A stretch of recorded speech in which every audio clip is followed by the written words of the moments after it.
بسم اللہ الرحمن الرحیم۔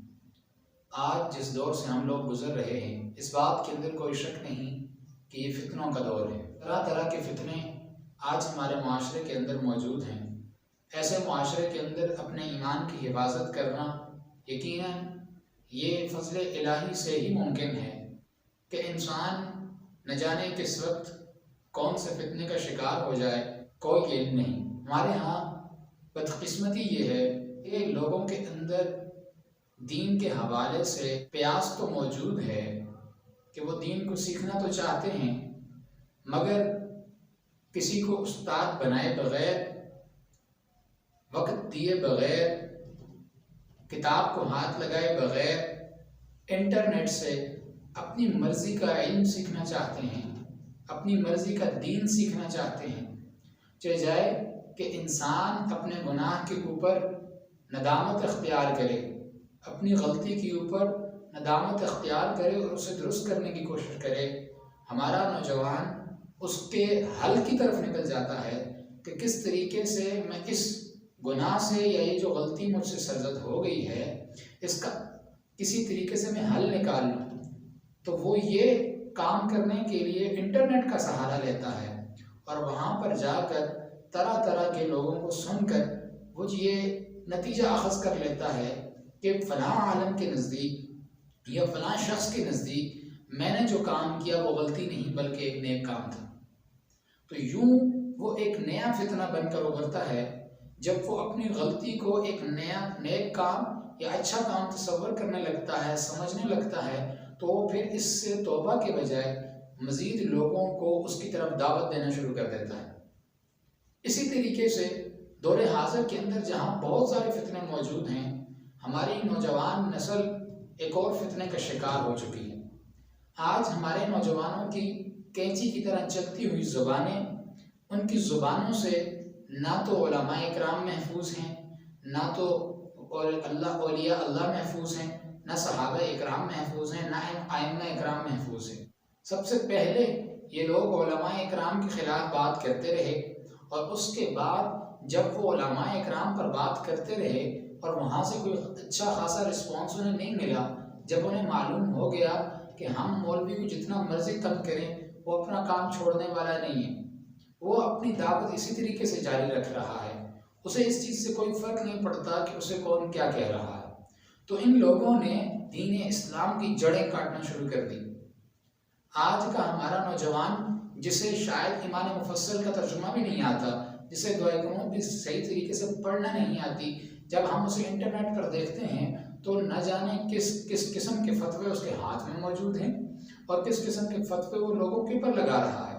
وہ بات کر رہا ہے تو امام اعظم ابو حنیفہ رحمۃ اللہ علیہ کے اوپر، وہ بات کر رہا ہے تو مولانا اشرف علی تھانوی رحمۃ اللہ علیہ کے اوپر، اور یہاں پر بھی بات نہیں رکتی، اس کی یہ زبان اتنی گندی اور تیز ہو چکی ہے کہ وہ یہاں پر نہیں رکتا بلکہ وہ صحابہ اکرام کے اوپر تبرہ بازی کرتا ہے۔ وہ یہ کہتا ہے کہ فلاں صحابی ٹھیک نہیں تھا، فلاں صحابی کی یہ غلطی تھی۔ ارے میرا اللہ جن لوگوں کے بارے میں کہہ رہا ہے کہ میں ان سے راضی ہوں، یہ لوگ مجھ سے راضی ہیں، یہ خطاب اللہ رب العزت نے اس وقت دیا جس وقت اے اور آپ کے آقا نامدار صلی اللہ علیہ وسلم دنیا کے اندر موجود تھے۔ کیا میرے رب کو یہ معلوم نہیں تھا کہ میرے محبوب کے چلے جانے کے بعد یہ شخص دین سے اتر جائے گا، یا یہ دین کے بدنامی کا ذریعہ بنے گا، یا یہ شخص ٹھیک نہیں ہے، یہ آگے جا کر اس سے خرافات پھیلیں گی؟ کیا میرے رب کو اس چیز کا علم نہیں تھا کہ میرے رب نے صحابہ اکرام کو حضور کی موجودگی کے اندر یہ القابات دیے؟ اور آج 1400 سال کے بعد ایک شخص اٹھتا ہے، وہ ایک صحابی کے اوپر یوں انگلی کرتا ہے اور کہتا ہے کہ یہ صحابی حضور کے بعد دین سے اتر گئے تھے، نعوذ باللہ۔ آج آپ کی زبانوں کو کوئی بیماری کیوں نہیں لگ جاتی؟ آپ کے ہاتھوں کو ٹائپ کرتے ہوئے فالج کیوں نہیں ہو جاتا کہ جب آپ صحابہ اکرام کی ذات کے اوپر ایسی بحث کرتے ہیں جس کی وجہ سے آپ خود مرتد ہو جاتے ہیں؟ میرے نزدیک جو شخص صحابہ اکرام کے اوپر کسی قسم کی بھی تبرہ بازی کرتا ہے، میرے نزدیک بلکہ تمام علماء اکرام کے نزدیک، متقدمین ہوں یا متاخرین ہوں، وہ دائرہ اسلام سے خارج ہو جاتا ہے، کیونکہ وہ اللہ رب العزت کے دیے ہوئے انعامات سے راضی نہیں ہے۔ وہ یہ چاہتا ہے یا وہ یہ سمجھتا ہے کہ اللہ رب العزت نے جن لوگوں کو کامیاب کہا، جن لوگوں کو خود کہا کہ میں تم سے راضی ہوں، جن لوگوں کے بارے میں یہ کہا کہ یہ مجھ سے راضی ہیں، جن لوگوں کو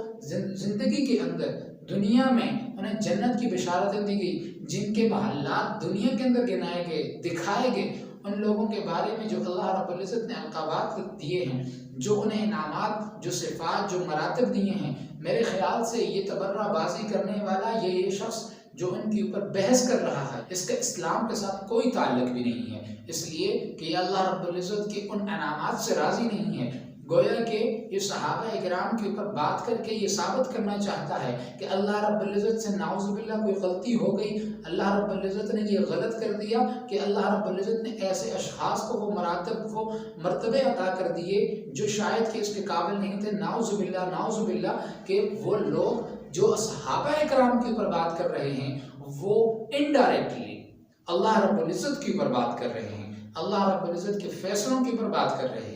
تو جب بھی بات کان کھول کر سن لی جائے،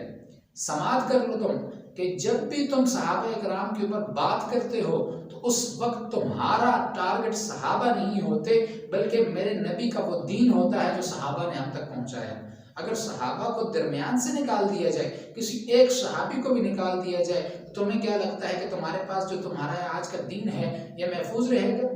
یا جس عالم سے یا جس شخص سے تم نے دین سیکھا ہے، کیا اس نے تمہیں صحیح دین سکھایا ہے؟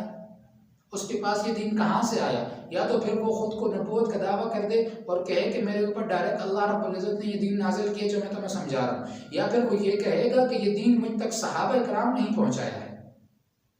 اور جب صحابہ نے یہ دین پہنچایا ہے تو صحابہ نے جس طریقے سے میرے نبی نے اس دین کو پہنچانے کا حق ادا کیا ہے، اسی طریقے سے میرے صحابہ نے بھی، حضور کے جانثاروں نے بھی حضور کے ساتھ وفا کی ہے، اور حضور کا دیا ہوا دین جس طریقے سے حضور سے لیا ہے اسی طریقے سے امت تک پہنچایا ہے۔ جب آپ بات کریں کسی صحابی کے بارے میں بھی تو بڑا احتیاط سے کام لیں، کہیں یہ نہ ہو کہ آپ کی 2 وقت کے سوالوں سے، جوابوں سے، یا آپ کے مذاق سے، یا کسی بھی طریقے سے جو آپ صحابہ کی ذات کے اوپر بحث کر رہے ہو، یہ آپ کو دین اسلام سے خارج نہ کر دے۔